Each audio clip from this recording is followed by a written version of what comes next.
All right, welcome everyone. We are live for another edition of Deconversion Stories, and today I'm talking to the fabulous ExMo Lex, as she's known on YouTube. And by the way, I have some links below for you to check out for sure. If you haven't subscribed to her channel, you really should. She does these great little videos where she talks out of her minivan, talks about the Mormon church and stuff like that, and other things as well. And so I highly recommend that you do that. And you can follow her on Twitter. The Twitter link is below as well. And if you do like her content, please consider becoming a patron, because you know, especially in days like today, or these kinds of days right now, we could all use a few extra bucks here and there to help us get through this stuff. But anyways, Lex, why don't you sort of take us back to when you first started having these doubts and why they started occurring, and that journey that took you from that point to becoming the YouTube activist that you are today. Okay. Well, I wasn't really ever very questioning of my religion and my faith. It was not like, I don't know, it wasn't really a question for me because I grew up being taught something and it just was my whole life. So I didn't have a whole lot of questions. I had some things that I wondered about, but my religion always told me, like, you know, we will find out after we die. It's not something that God tells us right now. But it was nothing that was like really big deal to me, you know. How convenient. The only reason that I ever even looked into it, I had a, you know, yeah. Looking back, it's silly, but at the time, that, you know, I was like, yeah, that makes sense. Yeah. But I had a family member that I knew was like struggling with some things, and I didn't know all the details, but I did know that they hadn't been going to church, and we were a very active family. And I knew that like they were like dealing with a lot of turmoil in their life. And I thought in my mind that it had something to do with thinking that the church maybe wasn't true. And maybe they had read something on the internet and it had gotten to them and they thought, you know, I was like, oh, well, I'm sure that I could look into it and I could probably help because I have a very strong testimony. I know the church is true. So if I look into it, I can like give them answers to all of their questions and it'll be fine. So the reason I ever looked into it wasn't because I was questioning. Like before I looked into it, I was so into it that like every single day I was reading and listening to general conference talks, which is what the Mormon church does. Anyway, I was just super into it. And the only reason I looked into it was for that family member. And then the day that I decided to do that, my whole life came crumbling down because the things that I learned were not at all like I thought. It was like a completely different thing than I thought. In the Mormon church, their first prophet is Joseph Smith. And I thought that the information I was going to find was like that he had maybe done a couple of bad things in his life and people got offended by it. So they decided to leave the church. I didn't realize that it was like, it was everything. It wasn't just like a couple things he did. It was like his whole life and all the things that he did. And that all of these things about the church that I'd never understood, never knew. Like I had no clue. And so that's kind of what started the whole thing. Okay. And I went from that point to like, I still believed, like, I don't know. I kind of had a thing for like probably almost a week where I was like, well, maybe the church is still true. Like, I can't just give up on it. I've been doing this my whole life. Like, for sure. You know, it could just be Satan testing me.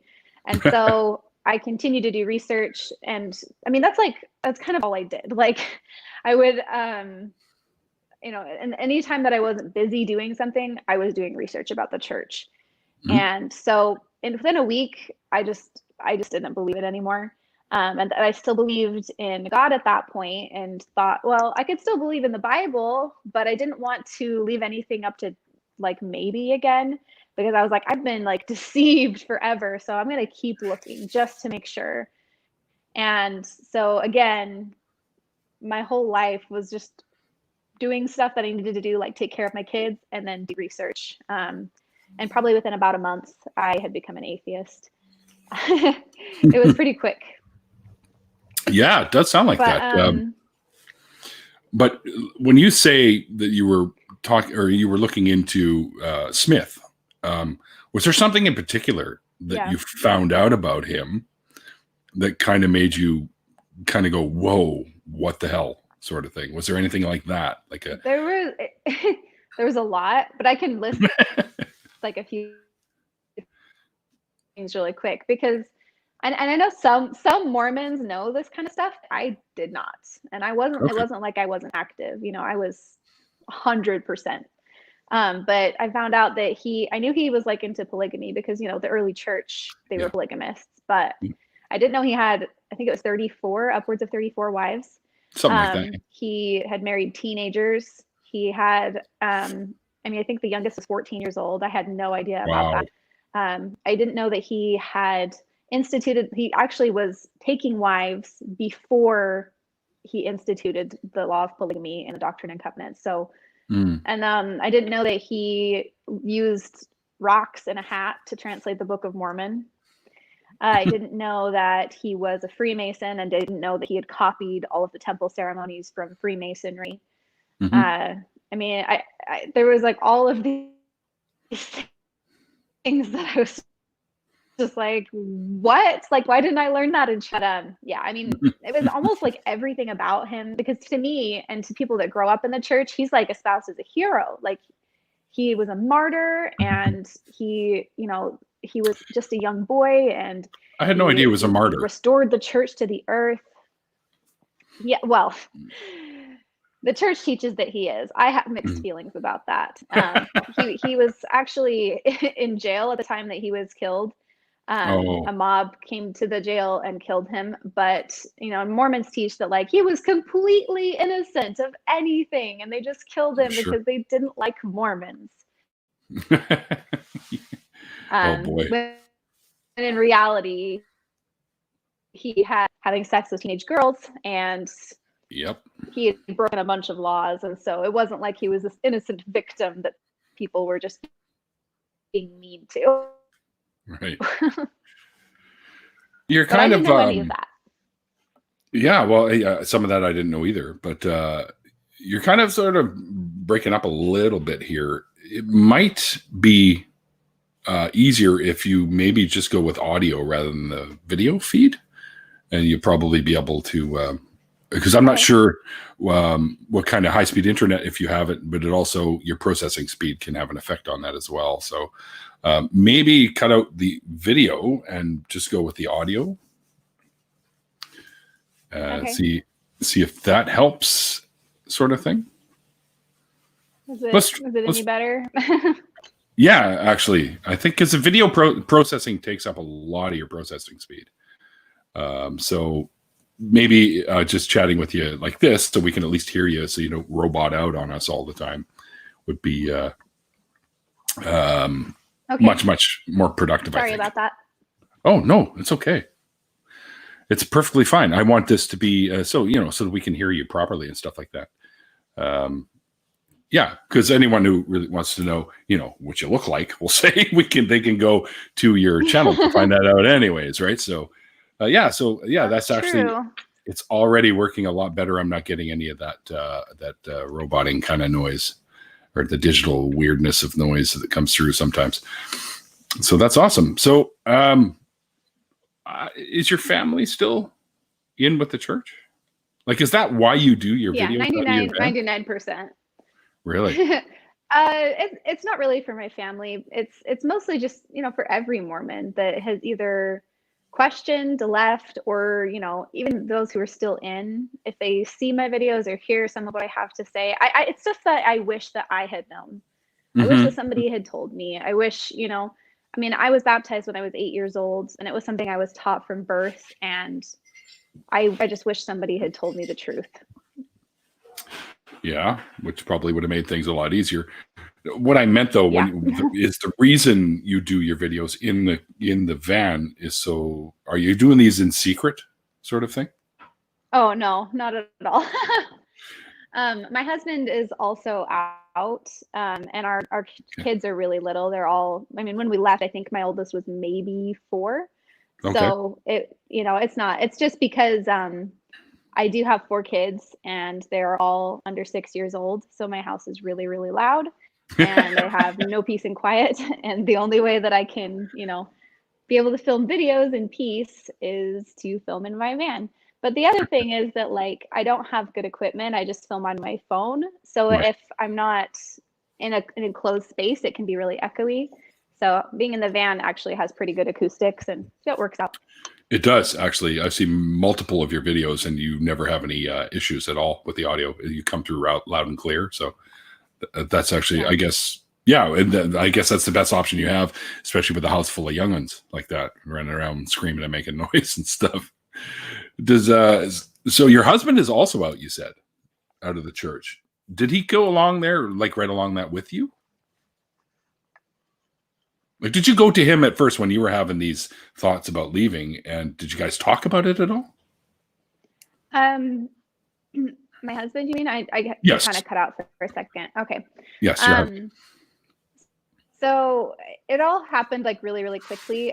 He, like I said, I wasn't planning on researching the church or looking into it, and neither of us were questioning anything.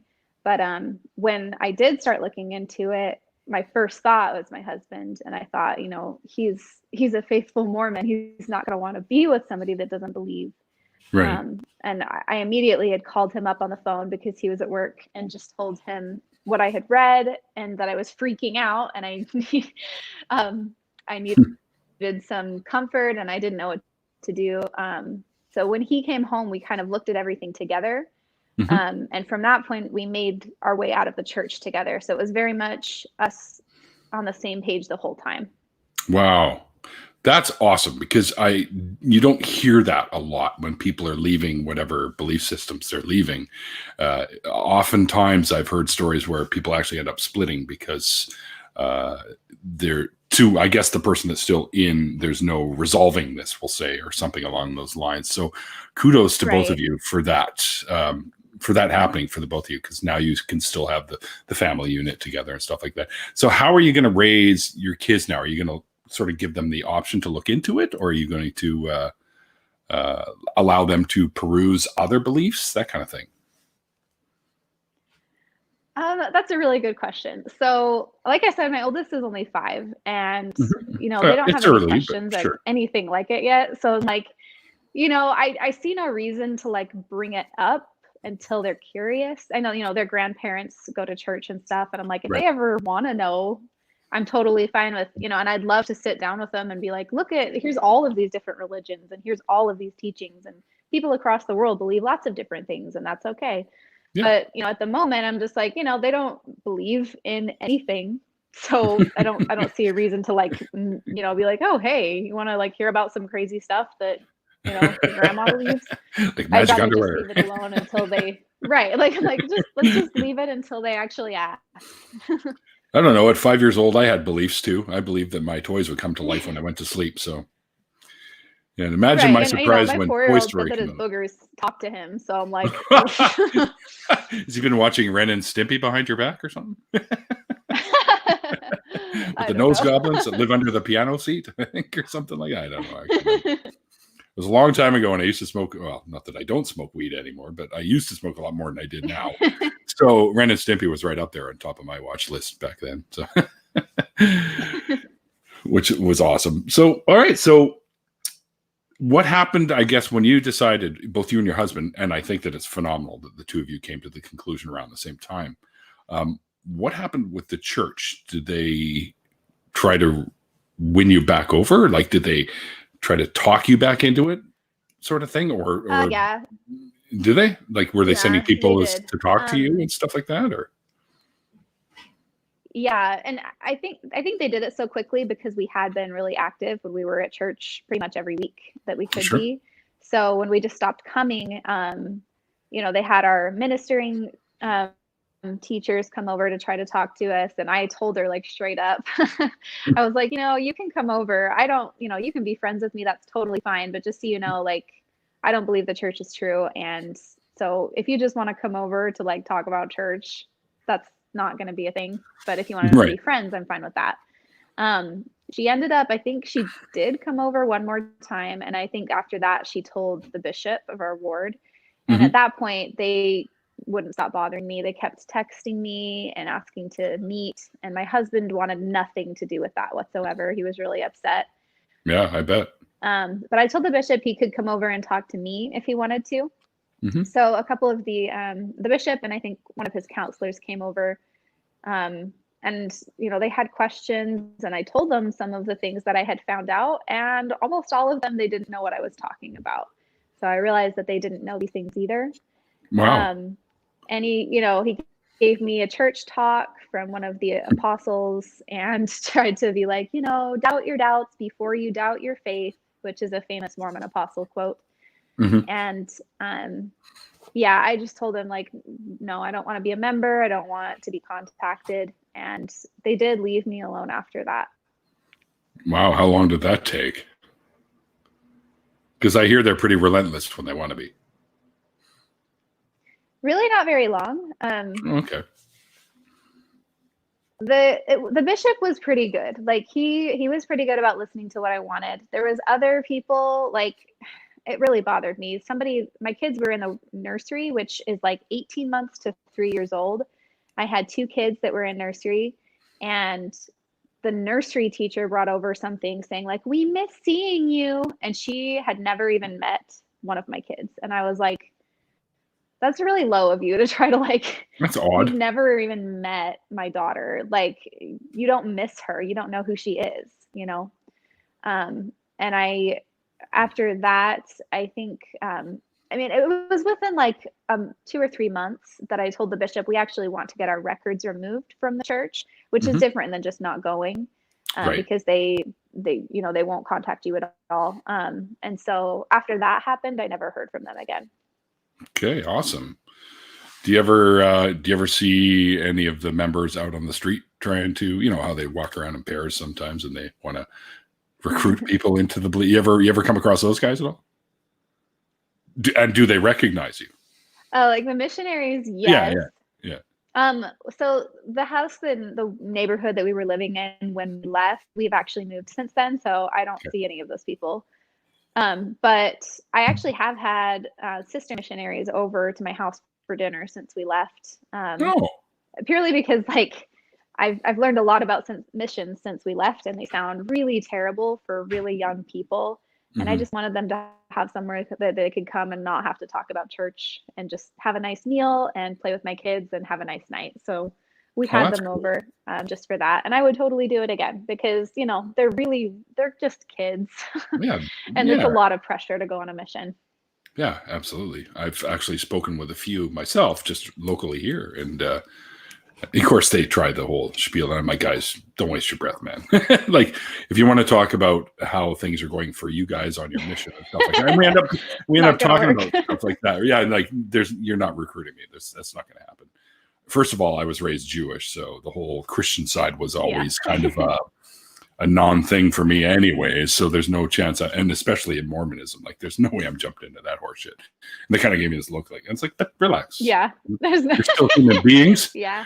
And we can still, I'd love to hear how you guys do on this. Like, and so what you're doing with them I think it's fantastic. You just treating them like humans and having them over, feeding them and chit-chatting. Even if it's not about the religion, I'm sure they appreciated it. And that's really cool. Yeah, it was nice. Yeah, definitely. One of them added me on Facebook after she got home from her mission. Oh, really? Do you keep in touch with? Like, do you message back and forth at all? Or? We comment on each other's things every now and again, but no messaging. Oh, okay. So, well, that's awesome though, because clearly she thought, wow, at least I was treated with respect. So that's kind of cool the way that happened. Yeah. That's awesome. So what made you decide to start sharing these sorts of insights and stories with the world via your YouTube? What was kind of the inspiration for that? When I first left, and like I said, a lot of what I did was just look into the church and look into the Bible and things like that. And YouTube was a big part of that for me. Even when it wasn't a YouTuber, like at the time, I actually one of Richard Dawkins' books was on YouTube, and I listened to it on The YouTube. God Delusion. Yeah.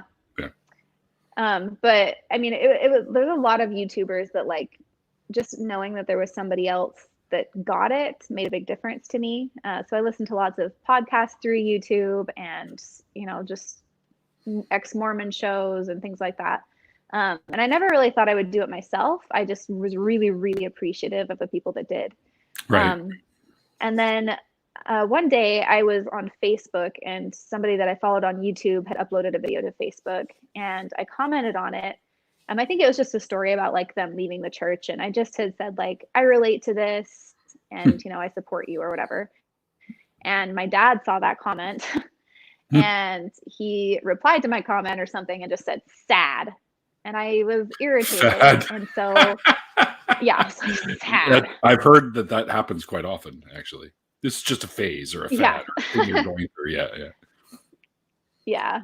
And so I don't know. I was upset because, I don't know, stuff, there's stuff I don't really want to talk about with him and all, but like I was irritated because of things that had happened between him and me pretty recently that like, I was like, you really think that that's sad? Like, come on now. So I ended up calling him and just trying to kind of chat about it in a nice way, but we ended up getting in an argument about it. And he was very, very like not understanding me. Like he didn't get it at all. He thought it was stupid that I needed support groups.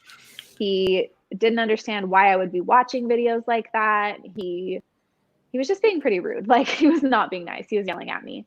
And I said, I was trying to explain like, this is a big deal. Like the church was my whole life and joining a support group and having a community is something that I feel like I need. Like that is important to me. And it's something that I want to be able to talk about. And he was like, well, like, it doesn't even matter. Like, okay, you left the church, good for you, but keep your mouth shut about it. And yeah, like I was really, really unhappy. And I spent the rest of that day in tears because I couldn't believe that he could be, because like, I love my dad. He's a really, really good guy. And he was a really great dad. And I just was like, how could you be so callous and not get where I'm coming from at all, to the point where you would say that? It's like a 180. Yeah. And so I think within a day or two of that happening, I made my first YouTube video where I just sat down in my car because it was quiet. And I talked about why I'd left the church and why I was talking about it. Because I was determined to not let that get to me to the point where I would just stop talking about it. It just, it's a huge deal to me, and it's a huge deal to millions of people. And so that's kind of what started it. People ended up, that video kind of took off. It's still my most viewed video.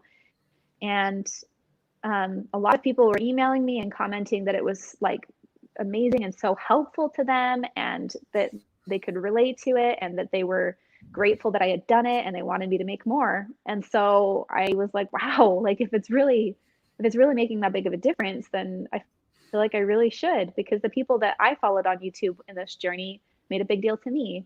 So I decided to keep going. Awesome. Did you ever start following Dear Mr. Atheist? Because Jimmy is ex-Mormon as well. He was one of the very first ones that I found.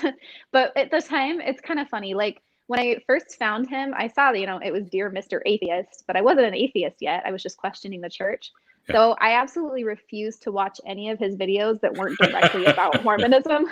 Right. And so I only watched the Mormon ones. And, within, the month, I started being like, okay, I'm going to keep looking. And so, yeah, I ended up watching all of his stuff, but he and I are friends now. Yeah, he and I are too. I just actually sent him a whole bunch of Yu-Gi-Oh cards so he could get back in the game. That's fantastic.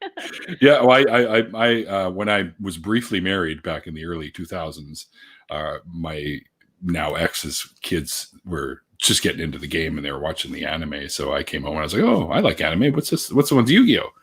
Yeah. So I watched it with them for a little while. And so is the card game they're playing actually real? And they got all excited and ran into the rooms and broke all the cards out. And I was like, oh, wow, let's try and play. So we tried to play. And of course, they didn't really know the rules, but we played around. Then I went and bought them a bunch of starter decks and everything. And I started getting into it. Then I ended up being trapped in this damn thing because I liked it. Because I used to be a Magic the Gathering player way back. Oh, yeah. So I started going to all the big tournaments down the coast, and I started my own YouTube channel for it and stuff like that, and ended up with, almost 5,000 subscribers at that time. Wow. Yeah, which isn't too bad for that kind of thing. And it was fun because I go to some of the bigger ones where there's like literally 5,000 kids playing this card game. And I was never really all that good at it, but I had a lot of fun.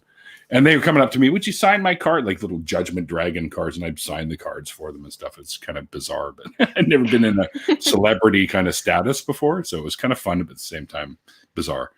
Yeah. But yeah. But yeah, I've always been great fun. with kids, but I've never had any of my own, at least none that I am aware of anyway. So yeah, I get to live, what's that expression? Live vicariously through my sisters. So yeah, all their kids. So I'm known as the cool Uncle Neil. So, awesome. And they think it's hilarious that I play games like that. But at least, hey, quit complaining. You got someone to play with now. But yeah, so well, how's your relationship with your folks now?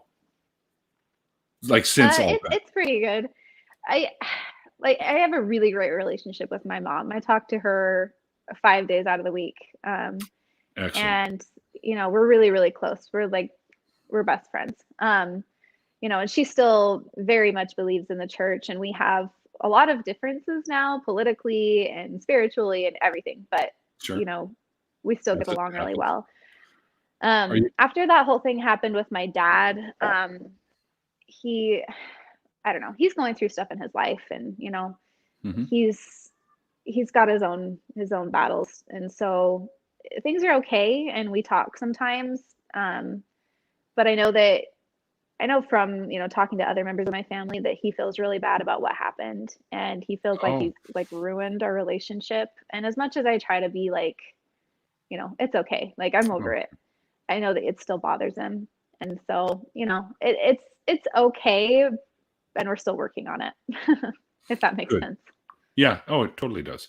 I went through a period where my dad and I kind of drifted apart too, just not so much because I no longer believed or anything like that. It was completely different things, but it takes time. And once that went back and drifted back to us having a much better relationship, it was even better after that.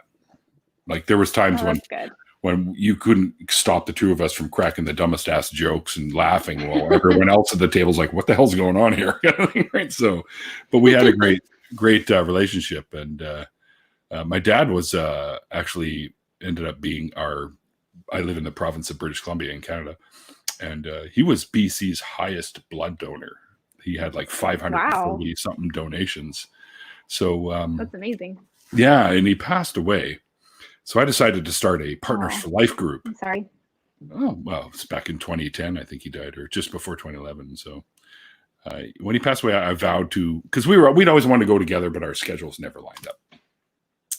So I started a Partners for Life group in his honor to carry on his tradition of donating blood. And I was able to, they asked me how many I wanted to do in the first year. And I said, well, I could probably get enough people to break his numbers. And they kind of looked at each other like I had three heads or something. Well, that's never happened in Canadian history. When a single person starts a group, they might get 50. So I said, well, what do you suggest? And well, 50. And I'm like, well, you can write that down, but I guarantee you we're going to break it. And sure enough, a year later, I had managed to recruit almost 200 people and blew those numbers out of the water. We did 681 donations for the group. So that's amazing. Yeah. It was a pretty cool feeling. And I got to be on TV with the news a couple of times for that. And they made a cake for me. You beat your pledge by 1,240%. I'm like, there's a 1,240%, being into math and stuff, right? So that's so cool. I'm a chemist by trade. Well, I'm a shitty one, but still a chemist. Anyways. It's good though. You know what? Give us some time and just keep reassuring your dad that you're cool with what happened. Well, not that you're cool, but you've dealt with it, and he should too. And maybe you'll see that come back to closer to what it was. Because I don't think you'll ever have quite, because he's probably still going to have that. If I know my dad anyways, who was a pretty stubborn guy, he'll probably still have that little rock there saying, I wish I could bring her back into the fold, so to speak, right? Yeah.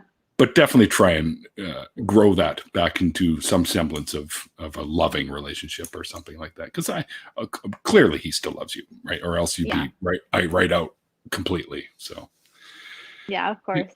Yeah, for sure.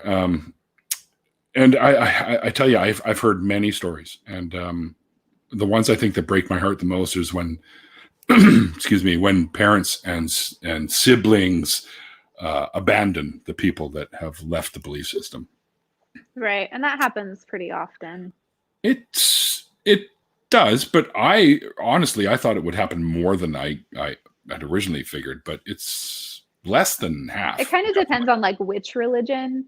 Yeah, because Mormonism has a big problem with it being, a cult and all. Yeah, it does hit the bite model. So yeah, well, most religions do, because technically they are thought control and stuff like that, right? So they definitely fit the bite model.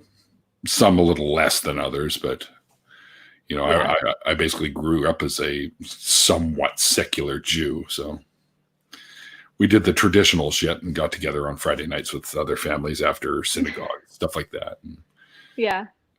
I think my first time ever trying coffee was after one of those Friday night adventures, and my mom saw me drinking coffee. She goes, "What are you doing?" I'm like, "I don't know. Put enough sugar in it so it tastes good." She goes, "Don't drink coffee right now. I'm never going to be able to put you to sleep tonight." But I got to try it and been hooked ever since. But anyway, yeah, because I think in the Mormon religion, coffee is kind of a no-no, correct? Oh yeah, you're not supposed to drink coffee. Have you tried since leaving? Yeah, I think I did after like a month or two after I left. I remember I went through the Starbucks drive-through and I was like, I have no idea what I'm doing. Can you just pick something for me? I am not. I didn't know the names of any of the drinks. Like I was like, I've never had coffee in my life. Can you just pick something that sounds good? What did they end up getting for you? I think it was like a white mocha or something. Wow. Awesome choice to start with. The mochas are always my favorite. White chocolate mochas are delicious. Yeah, it was pretty good. And I hate white chocolate, so go figure that one out. But in coffee, it seems to work, right? I'm always a mocha guy. But we have here in Canada, we've got Tim Hortons. So I'm always over at Tim Hortons, which is the big coffee joint other than Starbucks, because it's purely Canadian, right? And and I always go there and grab a couple of cups of coffee from them before I hit to work, stuff like that. Nice. Hang on. We have a question here from my friend Puck, who will be on my show also in the future. Could you have Lexi explain Molly Mormons and Jack Mormons a bit more? Yeah, I can do that. Did you even bring that up? I don't really recall if you brought that up. But I talked about it on my channel a little bit. Oh, I see. Okay. Apparently Puck's been spying on your channel then. And Puck's like, Timmy's. Yeah, Timmy's is awesome. Anyways, go ahead. Explain that, because I'm kind of curious now myself. I didn't even know that was a thing. So a Molly Mormon is basically somebody that is very, very invested in the church. They follow all of the rules very precisely. So of course, never any coffee or tea. They don't swear. They don't, take the Lord's name in vain. They don't, they're very, very proper Mormons. And that's the kind of Mormon I was most of the time. A Jack Mormon is somebody that is like, they believe the church is true, but, sometimes they miss church, or they swear, or, they don't care about drinking coffee, or they don't always wear their garments, or, they got an extra piercing. And so, there's kind of a thing in the church about like Jack Mormons get judged pretty harshly by people that are Molly Mormons because, they don't follow the rules. And the Molly Mormons feel like that's not fair. They're not following all the rules like I am. I'm more righteous than they are. Okay, I get it now. Yeah. So, I mean, like another thing in the Mormon church is they're not supposed to watch R-rated movies. And so, you know, Jack Mormons always watch R-rated movies, but Molly Mormons are like super put off by that and like, wow, how dare you not listen to the prophet and watch R-rated movies? Did they even have R-rated movies back when the prophet was around? Well, they still have modern day prophets. They have a prophet today. Oh, do they? Wow. Interesting. Yeah, they've had like, I don't know the exact number. I want to say like 10 to 15 prophets since Joseph Smith. Right. Because yeah, he was so the they've original. still got a guy. And yeah. We've got a guy. They've got a guy. So is he the guy kind of like for today's prophet, I guess, is he the one that's sort of the ringleader for the missionaries to go out and try and recruit people into? Is he like give them like speeches of go get them kind of thing or anything like that? Well, I mean, the church is big enough that, like, you know, your chances of ever actually meeting or seeing the prophet in person are very, very slim. But he is like the, you know, commander in chief, if you will. He's supposed to be the one that gives out all of the missionary assignments, so tells people where to go and all that stuff.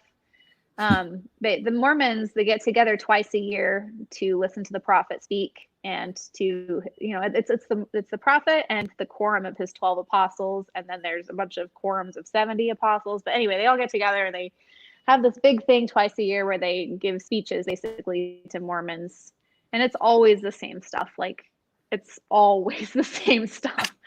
But you know, you're always supposed to listen to it, and it's super important, and you'll learn something new if you listen really, really hard. But I was in it for 25 years, and it's always the same stuff. Wow. There's kind of an interesting question that was proposed here as well. I'll pop it up here for you. Can you see these when I pop them up? Sometimes they can't if they're on smaller devices. I can see them, but they're very, very tiny. So I see. I have bad eyesight. Yeah, me too. But I actually have reading glasses. I mean, normally I can see fine, but for reading small print, I'm like, you do the little make little circles. But can you ask her if the whole details of the Book of Mormon not matching archaeology, for example, European plants and animals named instead of what would have been in North America at the time of the plates, or not matching the genetic information found about Native Americans not going back to Semitic peoples or something like that? Do you know anything about that at all? Yeah. So, I mean, that's another thing the church doesn't really teach you. In earlier, earlier versions of the Book of Mormon, Mormons were taught that Native Americans, the Nephites and Lamanites that are talked about in the Book of Mormon, were supposed to be the principal ancestors of the American Indians. But that's not true. Because we could verify that with DNA. So, I mean, but they don't teach you that. And I think that in like more modern versions of the Book of Mormon, they have changed it to they are among the ancestors of the American Indians, which still does not match up. But, you know, they tried to make it a little better. Yeah. And then, you know, again, with the archaeology, they've found, I mean, and the Book of Mormon talks about lots of things that were not in America at the time. So, you know, they'll be like, oh yeah, like we talk about horses and elephants and like grain and steel, things that were not in America in those times. And they'll even go on to talk about like battles where millions of people were slain by the sword. And if that was true, you would find something. Yeah, there would be archaeological evidence for sure. Yeah. And especially, you know, with the steel swords, that there's none of that, and that wasn't here. So, but again, we were not taught that, and it was the kind of thing where, like, I don't know, Mormons are so difficult. Like, I was one, so I can say that, but like, they are so difficult with things like that. A lot of them either have no idea, some of them understand that nothing has been found, but they think it's a test of faith. And then there's other ones, I have family members like this that are like so convinced, and they're like so sure that they can make it work. I've had family members that will go on trips to South America, to like Peru and stuff, and like search for things by themselves, like not even with the church, just like as an individual, look for stuff, and then like come back and be like, look at like this thing, and it somehow relates. And they like make up all this stuff that, the church has, like, they don't get astrology behind that. Yeah, it's just like, you're just making stuff up. Like, that doesn't make any sense. But anyway, Right. that's the story. So do you think that the church doesn't really mention this kind of thing because they're, in a sense, hiding it, or that they don't want people to be aware of these sorts of things? They absolutely don't want people to be aware. Like I said, all of those things I found out when I was leaving, I had never heard of in my entire life. And I went to church every Sunday. I was, doing church stuff for like hours and hours every week for my whole life. They don't always blatantly lie. Sometimes they do, but they don't always blatantly lie. They just like to whitewash things and don't show bad things that have happened in their history. And they don't show things that, like, oh, this science doesn't match up with our religion, but obviously we're not going to broadcast that because we don't want people to leave because they give us money. Yeah, for sure. Lots of religious establishments do that, though. They'll whitewash stuff where they won't bring up the bad parts of the Bible. Right. And then, they tell us, don't look into anything that's not church approved material, which is like, well, if you do that with anything else, it would seem silly. But when it's your religion, all of a sudden, that's fine. I'm just not going to look into anything that wasn't actually put out by the Mormon church. It just, it's quite the little scheme they have going. Oh yeah, well, you could say that about almost any major religions. They all have their own little schemes. But yeah, I mean, yeah. I mean, obviously, my thinking is they do this stuff because they don't want to lose members, right? So, and it doesn't always work. You are a fine example of it not always working. I'll just address something else real quick. Yes, Glass Monster, I did see your super chat, but I don't interrupt the people that I'm talking with to acknowledge them, but thank you for it earlier. I just want to let you know that I did see it. I don't often get super chats, but YouTube's holding on to my money anyways, because we're still working out the details with my AdSense stuff. So I can't even monetize these things right now, but I fight for Glass. Yeah, it's okay. I'll give him a call. A buddy of mine gave me an actual line that you would get through to them and actually be able to talk to them about it, not one of the lines where you're sitting and waiting for an hour to talk to somebody. So I'll give that a try during the week. Right.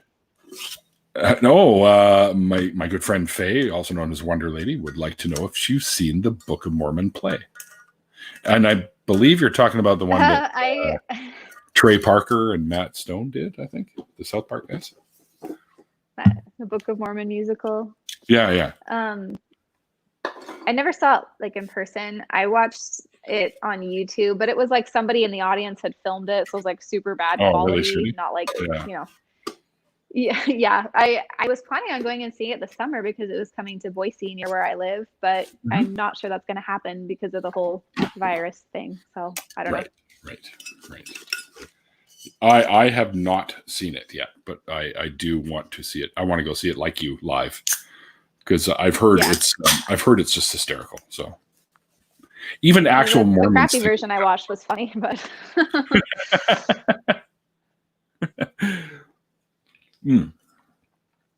All right, so I don't think I can think of anything else to ask now. But we could. Do you have a few minutes more you can spare? Like if we close this out and do a bit of an after party, just to have a few people come in and say hi and stuff like that, because I know you've got some fans that like to come in and say hi.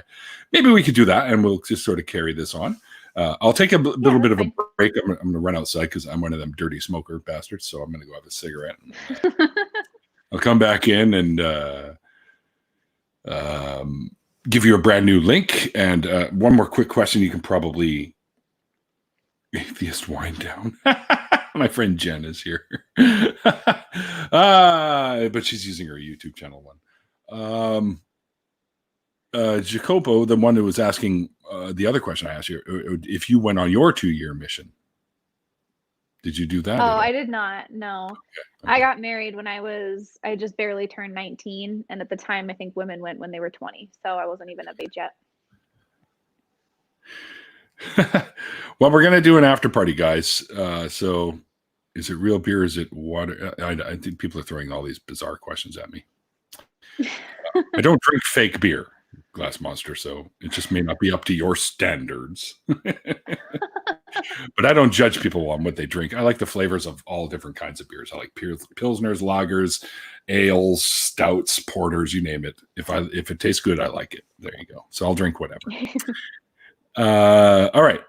So we're going to do a after party, guys. So if anyone is interested in jumping in and saying hello to Lex and asking her a couple questions, feel free to send me a message on Twitter or Facebook if you're not on Twitter, but you have me on Facebook. And we'll be doing that probably within about 10 minutes. So at that point, I'll give you guys a link and you can jump in. I'm pretty sure Lex can stick around for a little bit, but she does have 4 kids and a husband that probably are going to require her attention at some point. So we'll you can hang out for as long as you can, and then just take off and be with the fam, because I get that. Okay. All right. Well, thank you. Thank you very much for doing this for me today. It's been great chatting with you. It's nice to actually get to. Thanks for having me. Yeah, it was. I'm sorry that the visuals didn't work very good. That's all right. Well, we gave it a try, but I find that like the video itself could chew up your processing speed, so everything else just kind of shit, right? So as long as we can hear you, and that's the main thing. And if people, like I said before, people want to see who you are, they can go to your channel and check it out there. Yes, Jacopo, Jacopo, I did notice the email. I actually saw it yesterday because I'm bad. I don't jump into my emails or my messenger very often, and when I do, there's always a ton of them, so I end up going through them. But anyway. But I will get a reply off to you soon. All right. Thanks, guys, for hanging out with us. Hope you guys enjoyed this. It's a little bit shorter than normal, but that's okay. We're going to get into a bit of an after party because Lex will be able to join us for a few minutes anyways, just to say hi. So like I said, if you're interested, let me know. And you know, it's a tough time we're going through right now with the coronavirus and all the social distancing and all that stuff. But remember, guys, try to stay well, stay safe, and above all, be kind. Okay. And like I always say at the end of these things, like the late, great Christopher Hitchens once said, it's called faith because it's not knowledge. We'll see you guys next time.